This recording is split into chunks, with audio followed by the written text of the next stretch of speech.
Hello বন্ধুরা, তো আমি আজকে আবার অন্য দিনের মতো নতুন একটা রেসিপি নিয়ে এসেছি। আজকে রেসিপি হচ্ছে ভিনিগার।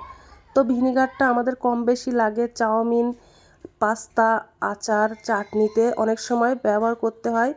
তো আমরা বাজার থেকে এক গাদা টাকা দিয়ে আমরা এই ভিনিগারটা আমরা কিনে আনি। তো আমি আজকে বাড়িতে ভাবলাম মাত্র 5 টাকা দিয়েই বাড়িতে আজকে ভিনিগারটা বানাবো। তো তোমরা শেষ পর্যন্ত ভিডিওটা স্কিপ না করে পাশে থেকে দেখার জন্য অনুরোধ রইল। তো চলো শুরু করি। দেখো, উনানে আমি একটা সসপ্যান দিয়ে দিয়েছি। এবার আমি ওর মধ্যে 500 ml জল দিয়ে দেব। গ্লাসের আমি 1.5 গ্লাস জল দিয়ে দিলাম।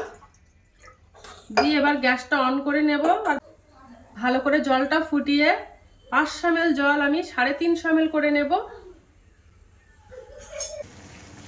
দেখো, জলটা ফুটিয়ে আমি 500 ml জল থেকে 350 ml করে নিয়েছি আর জলটা একদম বিশুদ্ধ হয়ে গেছে। এবার আমি ওর মধ্যে 1 চামচ লবণ দিয়ে দেব।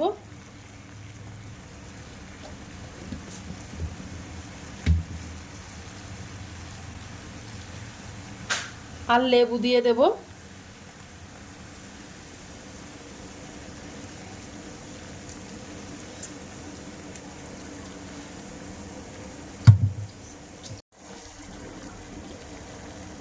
তো জলটা দেখো থকবগিয়ে ফুটছে।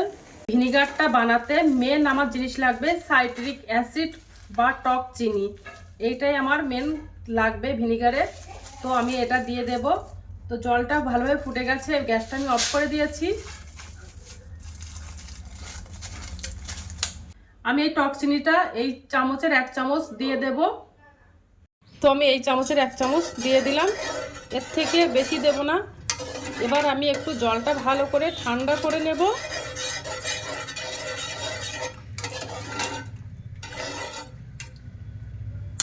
তো আমার ভিনিগারটা বানানো হয়ে গেছে। এবার আমি ভালো করে জলটা ঠান্ডা করে নেব, তারপর বোতলে ভরবো।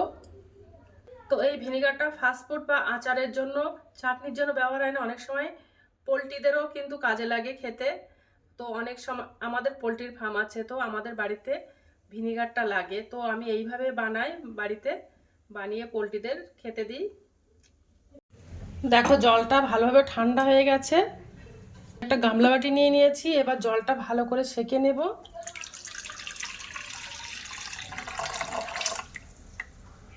তো দেখো, সেঁকে নিয়েছি জলটা পরিষ্কার করে। এবার জলটা আমি এই বোতলে ভরে নেব।